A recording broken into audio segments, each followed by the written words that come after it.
what's interesting to me about toddlers, and I've talked with Tucker Carlson about this.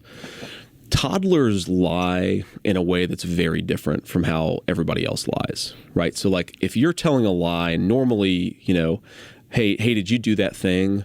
You would say, no, somebody else did it, or they kind of qualify it a little bit. Let me give you an example. My 4-year-old, I'm a big baker, probably surprised by that, but I'm a big baker. And my 4-year-old and I are making an Oreo cake a few weeks ago. And my 4-year-old is helping me. He likes to help me out a lot when I bake. And I go to the bathroom, and the Oreos that we're supposed to put in the Oreo cake, like crumble them up and put them in the cake, like half of them are gone when I get back. And I'm like, buddy, what happened to the Oreos? And he looks at me, and without a hint of irony or shame, he says, I didn't eat the Oreos, you did. Right?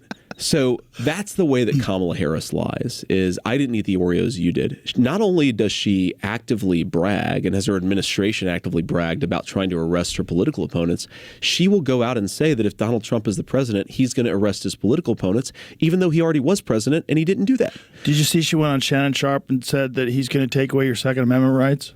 It's crazy. The person who literally wants to confiscate firearms, Kamala Harris, is saying that Donald Trump wants to take away your Second Amendment rights.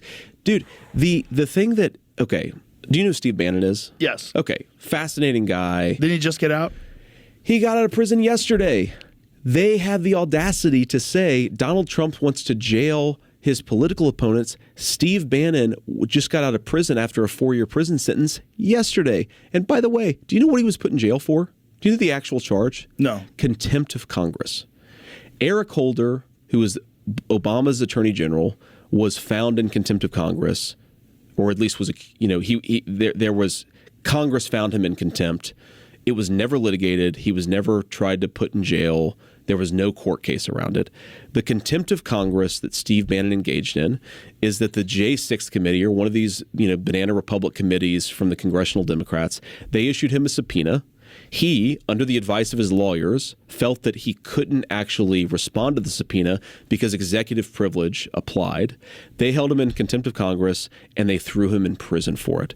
A charge that has been levied against multiple Democrats. Republicans never tried to throw anybody in prison over it. Steve Bannon just got out of prison. Kamala Harris is literally using the power of government, has already used the power of government to jail her political opponents, and she's saying that Donald Trump is going to do the thing that he didn't do and she did when they were in respective positions of power. Do you think it's because they're worried that if he gets into power and he gets back in the office, that he's going to start investigating a lot of this stuff, and the 51 former intelligence agents? That's exactly what they're afraid of. Yeah. They're afraid of consequences. They're afraid of, and look, do I think the 51 intelligence agents who signed that letter should go to prison? No, but should they be stripped of their security clearance? Absolutely, I do.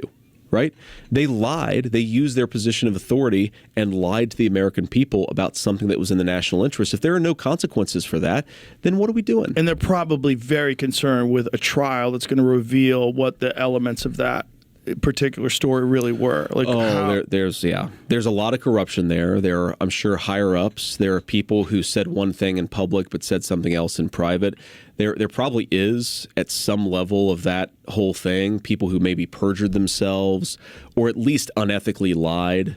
Look, there's a lot going on there, but Donald Trump is not going out there and has never said, I want to arrest you because you're a Democrat. He's never said, I want to arrest you because you disagree with me. He's never said, I want to censor you even because you engage in disinformation. What he has said is that we should investigate some of the obvious sources of corruption in the United States government. That's not going after your political opponents. That's what Kamala Harris did, actually. Well, one of the things that he's talked about pretty openly is that he could have gone after Hillary Clinton, and he didn't because he thought it would look bad for the country. Yes. And it's true. I mean, he really could have. She did commit crimes. The FBI, a Democrat who's supporting Kamala Harris, said that she committed, I think, not just crimes, but maybe felonies.